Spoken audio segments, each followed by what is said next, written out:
Días recientes, la Comisión Federal de Electricidad ha reportado apagones en diversos estados de la República que han afectado a millones de familias mexicanas. ¿Qué está pasando? Pues le llamé a Pablo Zárate, él es experto en materia energética, sabe mucho sobre el tema eléctrico, nos ha ayudado a lo largo de estos años a entender qué está pasando con la industria eléctrica en nuestro país. Pablo, ¿cómo estás? Muy buenas noches. Buenas noches, Leo. Me da gusto saludarte. ¿Qué pasó? Porque, parece ser que es un tema regional que no solamente involucra al noreste del país, sino a todo el sur de Texas, ¿no? Sí, Leo, efectivamente, es un tema climático que creo que debería de llamar la atención tanto de Texas como de México sobre qué tan preparados estamos para el futuro, sobre qué tanto tenemos la infraestructura lista para cambios climáticos intempestivos, como el vórtice polar que se materializó por allá, que esencialmente hace dos cosas. Hizo que se congelara mucha de la infraestructura de distribución, de transporte, inclusive de producción de gas en Estados Unidos. Eso generó un estrés importantísimo en el sistema energético por allá. Y eso impactó la generación de electricidad por allá y impactó la generación de electricidad en México. Como sabes, México es increíblemente dependiente del gas tejano, que es el más barato del mundo. La Comisión Federal de Electricidad específicamente utiliza muchísimo gas americano para su generación de electricidad. Conforme hubo poca disponibilidad de gas, los precios llegaron a niveles exorbitantes. La Comisión Federal de Electricidad decidió no adquirir el gas con esos precios, entonces su capacidad de generación de electricidad se vio limitada y pues siempre que tienes una disponibilidad de electricidad menor que lo que tienes de demanda, pues lo que resulta son apagones. Tienes que bajar las cargas para que no desestabilices a todo el sistema. Yo tengo muchas preguntas, déjame hacerte la primera. Tú dices las líneas de transmisión no aguantaban este clima polar, este frío extremo, pero en otras partes de Estados Unidos y en Canadá, pues sí aguantan las líneas de transmisión esas tormentas. ¿Acaso son diferentes? ¿Se utilizan diferentes tecnologías en las líneas de transmisión? No, no me parece que haya un problema con las líneas de transmisión. Si lo dije así fue un error. Lo que pasa es que la infraestructura en general de transmisión y distribución, y ahí estaba hablando específicamente del gas, Sí. no necesariamente está lista para temperaturas invernales así. Haz de cuenta, Leo, piensa que es el paquete de los coches para poder manejar en la nieve. Lo mismo pasa con la infraestructura de transmisión y de distribución. Si tú tienes un lugar que está acostumbrado a esas temperaturas, pues le compras el paquete adicional, ¿no? En inglés utilizan el término de weatherproofing. Esa infraestructura pues cuesta un poco más de dinero y tiene condiciones diferenciadas. Eso no lo tiene la infraestructura tejana porque es muy difícil que llegue a estas temperaturas. Yo creo que la discusión en Estados Unidos en este momento es cómo le hacemos para estar listos, porque ya vimos que sí pasa y si nos pasa pues tiene un impacto tremendo. Entonces, nos hizo muy claro que esto de la predicción de los climas a lo largo de décadas, pues es un asunto probabilístico. Este era un evento que estaba en la cola de la probabilidad, pero se materializó y tiene impactos muy significativos, de nuevo, tanto para allá como para acá.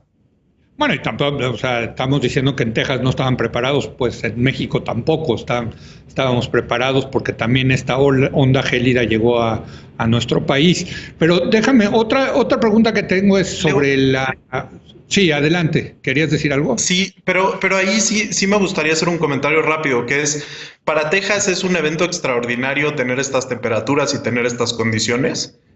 O sea, el origen del estrés para la matriz energética mexicana es atípico que la capital de energía del mundo tenga estos problemas y eso se refleja en México. Pero sí sabemos que dependemos muchísimo del gas natural de Estados Unidos. Eso pues es un hecho conocido por muchos, y sí sabemos que la solución en términos de seguridad energética son dos cosas: la diversificación de la matriz, incorporar nuevas tecnologías, tener alternativas para la generación de electricidad, y el almacenamiento. Entonces, esto no se puede aislar de la narrativa más amplia que tenemos como país, donde le hemos ido apostando a centralizar las cosas, a meter todos los huevos en una sola canasta que se llama la Comisión Federal de Electricidad, en apostarle a tecnologías de generación que no incorporen las energías alternativas. En fin, tenemos ahí una asignatura pendiente muy importante. Entonces, tampoco nos podemos decir tan sorprendidos, quizás sí por el origen de las cosas, pero no porque México tenga una crisis de seguridad energética en este momento. Bueno, un debate que precisamente ha generado estos apagones en varios lados de la República es esta dependencia que tenemos al gas natural que viene de Estados Unidos. Pero, y muchos han aprovechado para decir, ya ven, miren, somos dependientes y eso no le conviene al país. Primero que nada hay que decir lo que sí le conviene al país, porque el gas que viene de Texas generalmente es muy barato. Ahorita se subió más de 5,000% porque por este evento climático pues hizo que cerraran los gasoductos, ¿no? Pero en general a México le ha convenido esta importación de gas desde Estados Unidos. Es pregunta. Por supuesto que le ha convenido, y le va a seguir conviniendo utilizar el gas de la región más competitiva del mundo en términos energéticos, en términos de gas. O sea, satanizar el gas en este momento, satanizar el gas de Estados Unidos, solamente se explicaría con una lógica política retorcida de algún emprendedor político que quiera posicionar sus temas soberanistas. Esta no es la situación. Lo que México tiene que hacer es satanizar una situación de baja confiabilidad en su matriz, de baja diversificación en su matriz, de falta de infraestructura, de falta de redundancias y demás. O sea, este es el momento para tener una conversación de cuántos miles de millones de dólares nos falta invertir para que podamos estar mejor preparados, para que cuando haya otro evento, que no va a ser igual a este, pero se puede parecer o no, pero cuando haya un imprevisto en el clima, cuando hay un imprevisto en la infraestructura, cuando hay un accidente, cuando hay cosas de fuerza mayor, pues no detengamos a todo el país. Ahorita detuvimos a todos los industriales del norte, detuvimos a los hogares que muchos no tenían electricidad, estamos pasando en medio de una pandemia. Si esto no nos pone como país a decir la seguridad energética es un tema serio, no es un tema que rima con la soberanía energética y con ese tipo de cosas. La seguridad energética tiene un playbook muy claro de solución, Leo. Lo tiene la Agencia Internacional de Energía, que ha trabajado estos temas desde los embargos árabes de 1970 y ha desarrollado una gran cantidad de conocimiento. México es parte de la Agencia Internacional de Energía. Deberíamos estarnos acercando y escuchando a los expertos globales en qué pasa ante los shocks y cómo nos preparamos ante los shocks previsibles del futuro, en vez de tratar de satanizar al gas o tratar de echarle la culpa a las renovables, como ahí hay algunas voces tratando de hacerlo, que no tienen nada que ver.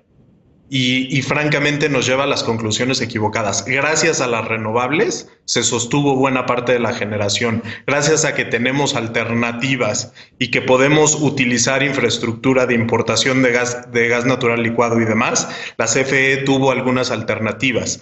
Si hubiéramos tenido una estrategia financiera de hedging más profunda, CFE no hubiera tenido tanto problema. Estaba haciendo mucho trading sin protección y por eso no pudo adquirir en el momento y se le fueron los precios para arriba. En fin, hay que pensar esto, Leo, como nerds, ¿no?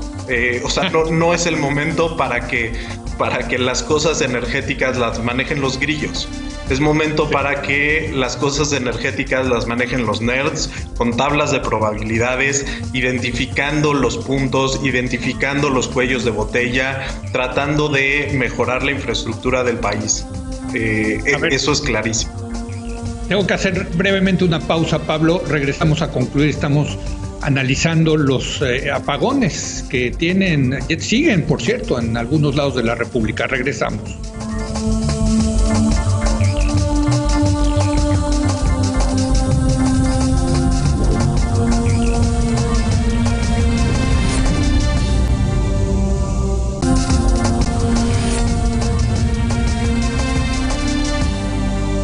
Estoy platicando con Pablo Zárate sobre los apagones al sistema de electricidad en varios estados de la República. Pablo, una de las posibles soluciones, tú decías, hay varias soluciones para evitar una situación como esta. Una es almacenar el gas que viene de Estados Unidos. Y yo te pregunto, porque pues, tú dices, tú eres de los nerds que sí entiende esto, los que no entendemos, ¿cómo se almacena el gas? Hay terminales, en fin, un poco platícanos el tipo de infraestructura que se necesita para almacenar gas, porque si México hubiera tenido ese gas almacenado, pues entra a las plantas de ciclo combinado y no tendríamos ese problema, ¿no? Sí, Leo, la verdad es que, o sea, para empezar es importante reconocer que en los últimos años de la última administración se empezaron a dar pasos decididos para desarrollar una política de almacenamiento de gas, justo pensando en temas de seguridad energética. Hay distintas alternativas para el almacenamiento de gas. Una de las principales es inyectarlo en cavernas. En la región norte hay posibilidades de hacer eso en el país, y eso nos hubiera dado algunas posibilidades adicionales de respuesta. Creo que sería una exageración decir que las políticas que se habían empezado a echar a andar con la administración pasada hubieran sido suficientes para atender un shock tan grande como el que experimentamos. Hay que ser justos en eso. Pero sí nos ponían en la dirección correcta. A mí lo que me parece aquí tremendo, terrible, es que hayamos abandonado ese camino y hoy estemos en un camino de politización del sector energético que nos impide ver estas cosas y tomar ese tipo de decisiones. ¿Eso nos inhibe de que tengamos alguna crisis energética? No. Texas está pasando por esto. Sí, Estamos hablando de la capital mundial de la energía que está pasando por asuntos. Texas hoy, imagínate esto, está diciendo en sus editoriales, es vergonzoso cómo los tejanos tenemos una subinversión en materia energética. Imagínate el discurso con los miles y miles y miles de millones que le han invertido a su infraestructura energética. Y acá en México, lo que decimos o lo que dice el gobierno es, pues con una sola empresa basta. Es que si le hubieran dejado a los técnicos de la CFE operar solamente con el combustóleo y solamente con el carbón, no tendríamos estos problemas. Esas son las cosas que son muy decepcionantes, porque van a emerger dos soluciones completamente distintas. Los tejanos se van a ir hacia más inversión, hacia más alternativas, y los mexicanos parece que nos quieren mover hacia menos alternativas, menos inversión, más control del gobierno. Esto está pasando en medio de la reforma famosa, la LIE, que ya platicamos tú y yo, sí, que busca limitar las alternativas. Entonces, ojalá despertemos al momento y ojalá estemos a la altura del momento. Pablo, me queda tiempo para una pregunta, y porque he leído y he visto también en las redes sociales que a esto nos tenemos que empezar a acostumbrar, que va a empezar a haber intermitencia en la electricidad en México, que va a haber cada vez más apagones. A mí me preocupa muchísimo eso, porque de por medio no solamente está la actividad económica del país, sino que es un servicio absolutamente esencial en el siglo XXI tener electricidad. Leo, si ya reconocimos que tenemos que abandonar el discurso grandilocuente del presidente López Obrador en torno a las obras faraónicas, en torno a lo que decía que Pemex iba a producir 2.5 millones de barriles diarios, en torno a CFE como este gigante tecnológico eficiente. Si ya vimos que eso no da, tenemos que reconocer que hoy estamos en un entorno completamente distinto, en el que nos debemos de preparar para las catástrofes que vienen. Justo como dice el libro de Bill Gates. El futuro es muy emocionante, pero también el futuro tiene retos gigantescos en términos energéticos, en términos climáticos, en términos de la demanda que vamos a tener sobre el sector energético.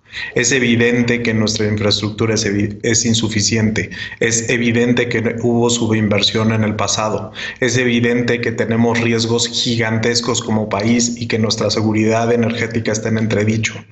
Si ya sabemos eso, la pregunta inmediata es: ¿tenemos al equipo correcto como país para prepararnos para ese futuro con riesgos?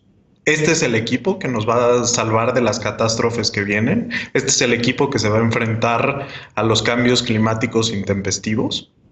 A mí me parece que esa pregunta es importantísima y va más allá del soberanismo energético, va auténticamente al corazón de la seguridad nacional.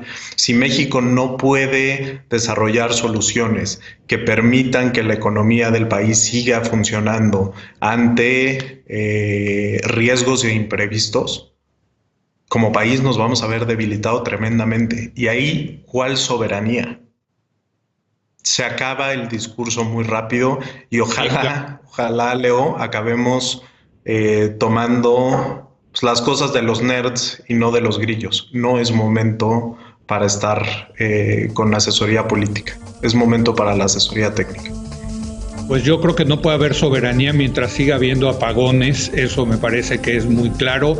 Te agradezco mucho, Pablo Zárate, por estar con nosotros el día de hoy. Gracias. Muchas gracias a ti, Leo. Gracias a Pablo Zárate, gracias a usted por habernos acompañado. Yo lo espero mañana en punto de las 10 de la noche, cuando otra vez sea la hora de opinar. Aquí nos vemos.